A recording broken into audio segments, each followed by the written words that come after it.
This is a coin holder. This particular one will hold a 1 cent piece.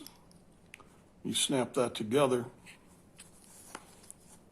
and then that will fit inside the coin holder.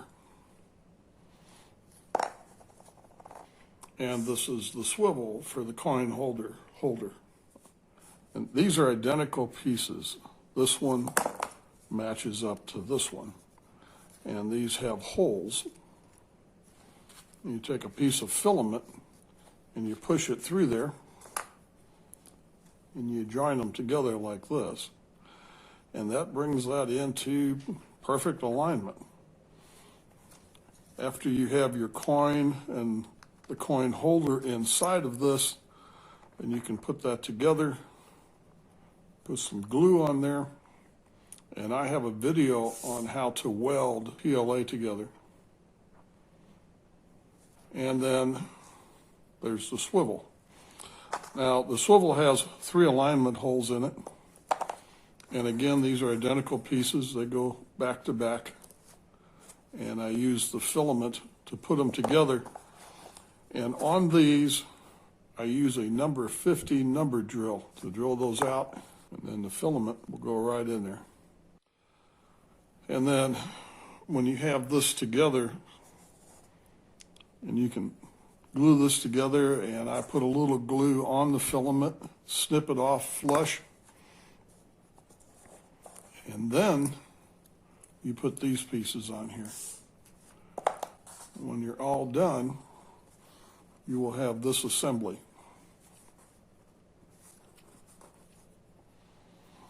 And the coin holder swivels inside of this. It's a loose fit. So you can reposition your coin, whatever position you wish. I'm using the blue filament here just so you can see what I have done. You can use black or whatever color you're printing this out of. But after you glue everything in there, sand or file or trim those flush, I just took a Sharpie, just put a little spot of black on that and disappears. If you use black filament, you won't have to do anything. And then that swivels in there. Pretty easy. This is actually an earlier designed version. This one is rounded over. Doesn't look quite so angular. And this is a bit wider than the first design and sturdier. And after it's glued together, then I run a drill bit through there. This is intended to be for 1/8 piano wire. I drilled it out a little bit bigger. This is printed at 100% infill. You can drill and modify this pretty much however you want. I'm intending to do a picture frame to hold this, and somebody can pick this up and look at the coin, look at the reverse, and then it will hang back down in the frame. This is actually the frame wood that was left over from when I made the 2 frames for the servo clocks. I cut it down a little bit, still needs some sanding and that. This has been glued. I'm waiting for this one to dry, so probably sometime tomorrow. We'll use these clamps and we'll put these 2 together like that.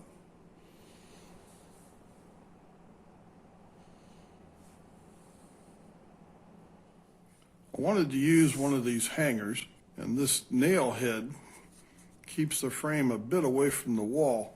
On a larger frame, that's not very noticeable, but on a smaller frame it is. So to make a hanger, I used a fence staple. That'll fit in there. This is flattened in this area. I ground that down.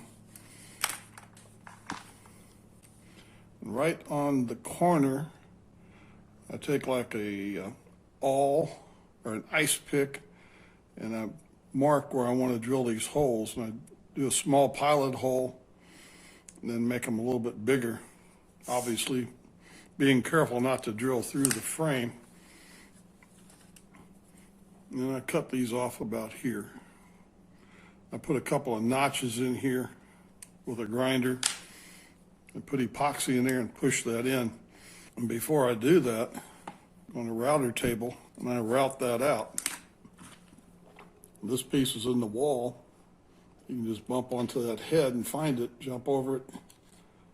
And then that nail and part of that hanger disappear into that routed recess. I do not have a color printer and I do not have a photo lab. So I chose to go ahead and print these black and white on my laser printer. And then by importing a photo into a Word document, you can adjust the spacing and the size of these. These are 2.5 inches square. You can play with this until the size is correct to fit in your frame. And you figure out how you want to center this. Now this is about 3/4 of an inch from here and from here. And then I have it to where there's a border around the photos. This project started earlier this year when I found a Flying Eagle penny that was listed on eBay.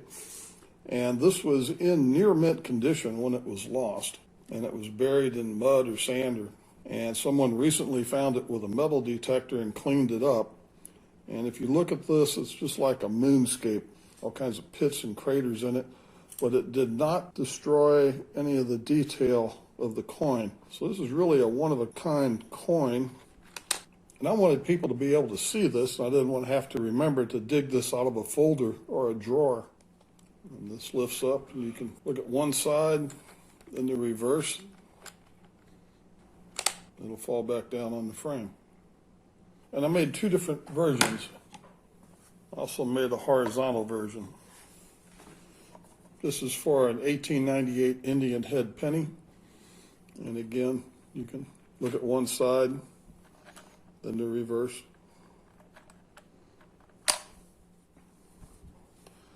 And then I did the same type of hanger, so this would hang horizontal. When I hang this, then I put a couple of what I call little silicone fish eyes. And when you get that level, then those silicone fish eyes will keep this thing from moving around.